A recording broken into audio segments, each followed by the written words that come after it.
Hello दोस्तों, तो आज हम रॉन्ग टर्न सीरीज़ के तीसरे पार्ट को एक्सप्लेन करने वाले हैं। इससे पहले हमने इसके सेकंड पार्ट के एंड में देखा था कि थ्री फिंगर कैसे अपने छोटे बेटे को फिंगर खिला रहा था, जो कि अब इस पार्ट में काफ़ी बड़ा हो गया है और इस बार ये दोनों बाप बेटे मिलकर लोगों का कत्लेआम करने वाले हैं। पर वीडियो शुरू करने से पहले आपसे एक छोटी सी रिक्वेस्ट है कि हमारे इस चैनल को सब्सक्राइब कर दें। कहानी की शुरुआत में हम 4 कॉलेज फ्रेंड्स को देखते हैं जो कि वेस्ट वर्जीनिया के जंगलों में रिवर राफ्टिंग कर रहे होते हैं। राफ्टिंग करने के बाद ये लोग रिवर के साइड में अपना कैंप लगा देते हैं। अब आग जलाने के लिए ट्रे और ब्रेंड लकड़ियाँ लेने जाते हैं और एलेक्स थोपी के साथ वहीं पर रुक जाती है। कुछ देर बाद ब्रेंड वापस आ जाता है, इसलिए अब एलेक्स ट्रे की मदद करने के लिए उसके पास चली जाती है। अब सोफी और ब्रेंड अकेलेपन का फायदा उठाकर वहीं पर शुरू हो जाते हैं। तभी एक तीर सोफी की छाती के आर पार होकर ब्रेंड के हाथ में घुस जाती है। अब वो दोनों कुछ समझ पाते तभी एक और तीर आकर सोफी की आंख के आर पार निकल जाती है और वहीं पर उसकी मौत हो जाती है। दरअसल उसे वो तीर मारने वाला और कोई नहीं बल्कि थ्री फिंगर था, जिसे हम रॉन्ग टर्न सीरीज के फर्स्ट और सेकंड पार्ट में भी देख चुके हैं। अब ब्रेंड ये देखकर वहाँ से भागने लगता है। तभी एलेक्स वहाँ पर पहुँच जाती है। वो देखती है कि थ्री फिंगर सोफी की आंख को खा रहा था। इसे देखने के बाद वो डर कर वहीं पर छिप जाती है, लेकिन तभी ट्रे कुछ लकड़ियां लेकर वहां पर आ जाता है। ट्रे को देखकर थ्री फिंगर उस पर भी हमला करता है, पर ट्रे अपनी जान बचाकर वहां से भागने लगता है। ट्रे के कुछ दूर भागने के बाद थ्री फिंगर उसे पकड़ लेता है और एक लोहे की रॉड को उसके मुंह के आर पार कर देता है, जिससे ट्रे बेरहमी से मारा जाता है। इधर ब्रेंड भी अपनी जान बचाने के लिए जंगल में भाग रहा था। तभी अचानक से वो थ्री फिंगर के बिछाए ट्रैप में फंस जाता है और उस ट्रैप से कटकर उसकी बॉडी के 3 टुकड़े हो जाते हैं। अब इन चारों में से सिर्फ एलेक्स ही बची होती है, जिसके बाद सीन शिफ्ट होता और हमें वेस्ट वर्जीनिया के एक जेल को दिखाया जाता है, जहां पर 5 कैदियों को दूसरे जेल में शिफ्ट करना था। इस काम को करने की जिम्मेवारी 3 ऑफिसर को दी जाती है, लेकिन उन कैदियों में एक सावेज नाम का आदमी भी था, जो कि माफिया ऑर्गेनाइजेशन का हेड था। दरअसल ये ट्रांसफर उसी की हाई सिक्योरिटी के लिए हो रहा था। असल में उनका ट्रांसफर 2 हफ्ते बाद होने वाला था, लेकिन पुलिस को पता लग गया था कि रास्ते में सावेज के लोगों से छुड़ाने के लिए हमला कर सकते हैं, इसलिए ये लोग सावेज का इमरजेंसी ट्रांसफर करने का प्लान बनाते हैं और इसके साथ साथ जाने का रूट भी चेंज कर देते हैं। और अब ये लोग इनको पेपर मिल के रास्ते लेकर जाने वाले हैं। इसके बाद वो ऑफिसर उनको एक बस में बिठाकर वहां से जाने लगते हैं। रास्ते में ये लोग एक पुलिस स्टेशन पर रुकते हैं, जहाँ पर ये लोग शेरिफ और एली से मिलते हैं। दूसरी तरफ हम जंगलों में 3 टॉस को ट्रैप सेट करते हुए देखते हैं, और ये वही आदमखोर बच्चा है जिसे हमने सेकंड पार्ट के लास्ट में उंगली खाते हुए देखा था, जो कि अब बड़ा हो गया है। ट्रैप सेट करने की कोशिश में 3 टॉस खुद ही ट्रैप में फंस जाता है। तभी वहाँ थ्री फिंगर आकर उसे ट्रैप से बाहर निकालता है। इसके बाद वो दोनों मिलकर उस ट्रैप को सेट कर देते हैं। वहीं दूसरी तरफ अब ये लोग पुलिस स्टेशन से निकलने लगते हैं। रास्ते में एक ट्रक अब इनके पीछे लग जाता है, जिसमें और कोई नहीं बल्कि थ्री फिंगर था। अब थ्री फिंगर उस बस को ओवरटेक करके उसके आगे आकर एक कटीले तार को उसके आगे वाले टायर में फंसा देता है, जिससे बस का टायर फट जाता है और बस आउट ऑफ कंट्रोल होकर क्रैश हो जाती है।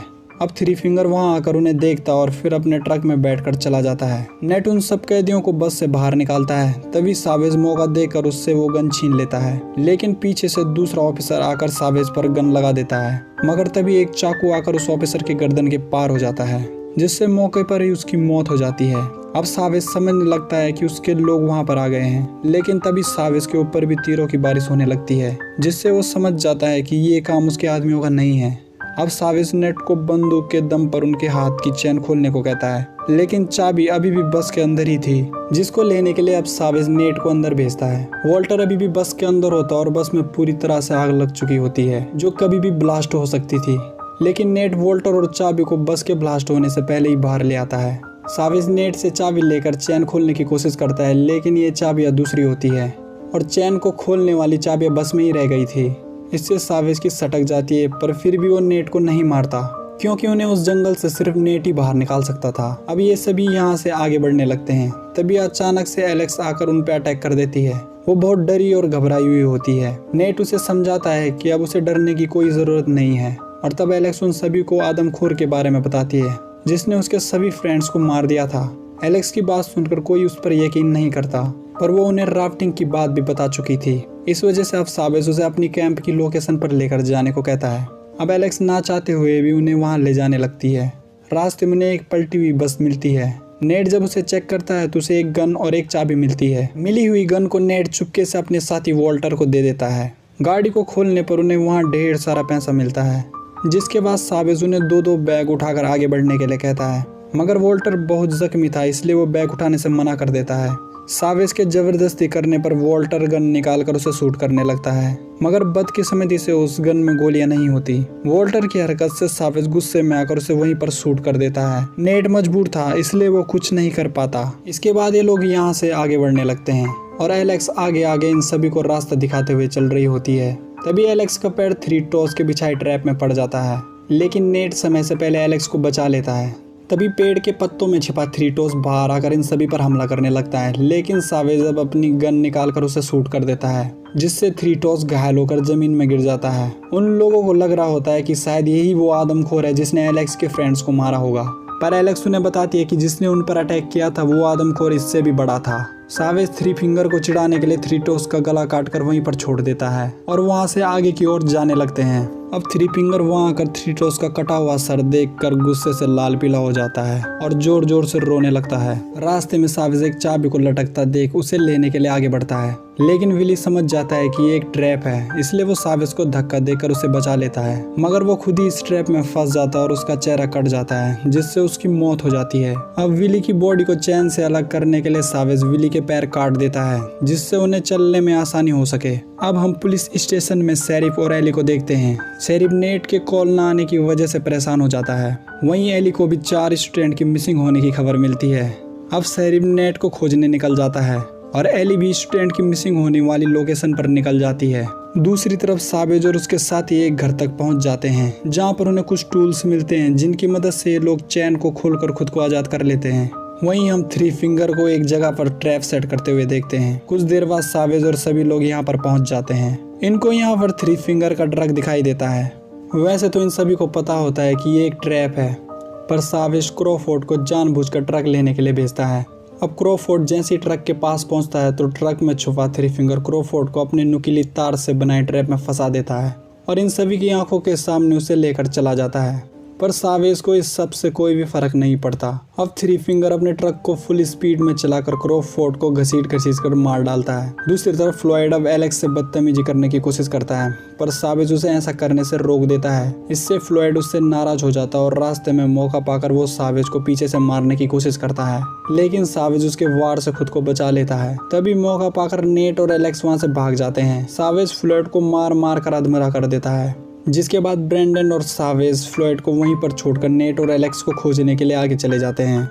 दूसरी तरफ अब शेरिफ उस पलटी हुई बस तक पहुंच जाता है। इसके बाद वो वहाँ के हालात के बारे में कंट्रोल रूम को बताता है। वहाँ उसे कोई भी नहीं मिलता, जिसके बाद वो उन्हें ढूंढने के लिए आगे बढ़ जाता है। दूसरी तरफ सावेज को एलेक्स और नेट की आवाज़ सुनाई देती है। इसके बाद वो दोनों पैसों से भरे बैगों को एक पेड़ के पास रख देते हैं और सावेज नेट को पकड़ लेता है। नेट उसे बताता है कि यहाँ से कुछ ही दूर पर एक वॉच टावर है जहाँ उन्हें फ़ोन मिल सकता है। तो सावेज एक बार फिर नेट की बात मान जाता है और उसको जिंदा छोड़ देता है। जब वो वहाँ पर पहुँचते हैं तो वॉच टावर को जला हुआ पाते हैं और ये वही वॉच टावर था जिसे इसके फर्स्ट पार्ट में 3 आदमखोर भाइयों ने जला दिया था। अब सावेज को यहाँ पर कुछ भी नहीं मिलता तो वो नेट को मारने वाला होता है। तभी सही टाइम पर शेरिफ अपने कुत्ते के साथ वहाँ पर पहुँच जाता है और उन सभी को पकड़ लेता है। अब नेट भी ब्रेंडन से अपनी गन को वापस ले लेता है। शेरिफ इन सबको वहाँ से लेकर जा रहा था। तभी पेड़ पे बैठा 3 फिंगर एक नुकीले भाले को शेरिफ के ऊपर फेंकता है, जो शेरिफ के मुंह से होते हुए बॉडी के आर पार हो जाता है। अब सावेज मौका पाकर शेरिफ की गन लेकर फिर से उन्हें कंट्रोल करने लगता है। वो वापस अपने पैसों के पास जाता है, पर उससे वहाँ पर अपना पैसा नहीं मिलता, क्योंकि फ्लॉयड उन पैसों को लेकर वहां से भाग रहा था। अब सावेज फ्लॉयड की आवाज सुनकर उसके पास पहुंच जाता है। अभी वो कुछ कर पाता तभी 3 फिंगर मोलिटो कॉकटेल को फेंक कर फ्लॉयड को पैसों के साथ ही चला डालता है, जिसे देखकर ये लोग वहां से निकलकर भागने लगते हैं। तभी 3 फिंगर फिर से इन्हें घेर लेता है। सावेज खुद की जान बचाने के लिए एलेक्स को उसकी तरफ धकेल देता है, जिसके बाद 3 फिंगर एलेक्स को पकड़कर अपने साथ लेकर चला जाता है। सावेज के ऐसा करने से नेट और उसकी बहस होने लगती है। तभी ब्रेंडन पीछे से आकर सावेज को बेहोश कर देता है। अभी ये दोनों सावेज को यहाँ पर छोड़ देते हैं। ब्रेंडन के ऐसा करने से नेट उसे जाने देता है, जिसके बाद ब्रेंडन शहर की तरफ जाने के लिए निकल जाता है। वहीं नेट एलेक्स को बचाने के लिए 3 फिंगर के पास जाने लगता है। उधर एलेक्स को 3 फिंगर ने एक टेबल पर बांधा होता है। वहीं हमें एली की बॉडी भी दिखाई देती है, जिसे 3 फिंगर ने बेरहमी से मार दिया होता है। रास्ते में नेट को शेरिफ का डॉग मिल जाता है, जिसकी मदद से वो एलेक्स के पास जाने लगता है। वहीं ब्रेंडन जंगल में भाग रहा था, तभी सामने से सावेज आकर उसको मारकर बेहोश कर देता है। अब सावेज के कुछ दूर जाने के बाद 3 फिंगर उसे घेर देता है और दोनों के बीच लड़ाई होने लगती है, जिसके बाद 3 फिंगर एक कुल्हाड़ी से सावेज की खोपड़ी को खोलकर उसका दिमाग खाने लगता है। अब नेट शेरिफ के डॉग की मदद से एलेक्स के पास पहुंच जाता है। वो एलेक्स को आज़ाद करके वहां से निकलने लगते हैं, मगर तभी थ्री फिंगर वहां आ जाता है और उन दोनों पर अटैक कर देता है। जब थ्री फिंगर नेट को एक कुल्हाड़ी से मारने वाला होता है, तभी शेरिफ का डॉग आकर थ्री फिंगर पे अटैक कर देता है, लेकिन थ्री फिंगर उसे भी मार देता है। अब थ्री फिंगर नेट को भी मारने वाला होता है, तभी एलेक्स एक लकड़ी जिसमें थ्री टॉस का सर रखा होता है, उस लकड़ी को थ्री फिंगर के आर पार कर देती है, जिससे थ्री फिंगर अधमरा होकर वहीं पर गिर जाता है। इन दोनों को भी लगता है कि अब थ्री फिंगर मर चुका है, इसलिए ये दोनों थ्री फिंगर के ट्रक को लेकर यहाँ से निकल जाते हैं। अब एलेक्स नेट को शुक्रिया कहने लगती है, क्योंकि उसी की वजह से वो जिंदा थी। वो दोनों खुशी खुशी शहर की तरफ बढ़ रहे होते हैं, लेकिन तभी अचानक से थ्री फिंगर उनके सामने आ जाता है और वो ट्रक के ऊपर चढ़ जाता है। थ्री फिंगर को देखकर एलेक्स काफी ज्यादा घबरा जाती है, तभी वो नेट को पकड़ लेता है, जिससे ट्रक बेकाबू होकर एक पेड़ से टकरा जाता है। इससे ये दोनों घायल हो जाते हैं। इसके पहले ट्रक जलकर ब्लास्ट होता, तभी ब्रेंडन वहां आकर एलेक्स को ट्रक से नीचे उतार देता है। जब वो नेट को बाहर निकाल रहा होता है, तभी थ्री फिंगर वहां आकर उन पर अटैक कर देता है, लेकिन ये दोनों उसके वार से बच जाते हैं। अब नेट थ्री फिंगर के हथियार को लेकर उसी की खोपड़ी में घुसाकर उसे मार देता है, जिसके बाद ये तीनों सुकून की सांस लेकर चल रहे होते हैं। तभी उस ट्रक में ब्लास्ट हो जाता है और ट्रक के साथ साथ थ्री फिंगर भी जलकर खाक हो जाता है। अब नेट ब्रेंडन से खुश होकर पुलिस के आने से पहले उससे जाने के लिए कहता है, जिसके कुछ देर बाद पुलिस वहां आकर नेट और एलेक्स को लेकर अपने साथ चली जाती है। अब हम देखते हैं कुछ टाइम बाद नेट पैसे के लालच में दोबारा वहां पर आता है, तभी पीछे से कोई उसे मार देता है, और वो और कोई नहीं बल्कि ब्रेंडन था, जिसे नेट ने आज़ाद कर दिया था। ब्रेंडन भी उन पैसों के लिए ही आया था। वो उन पैसों को उठा रहा होता है, तभी वहाँ कोई और आदमखोर आकर उसे मार देता है, लेकिन उस आदमखोर का पता नहीं चलता कि वो कौन है, और यहीं पर इस मूवी की कहानी खत्म हो जाती है।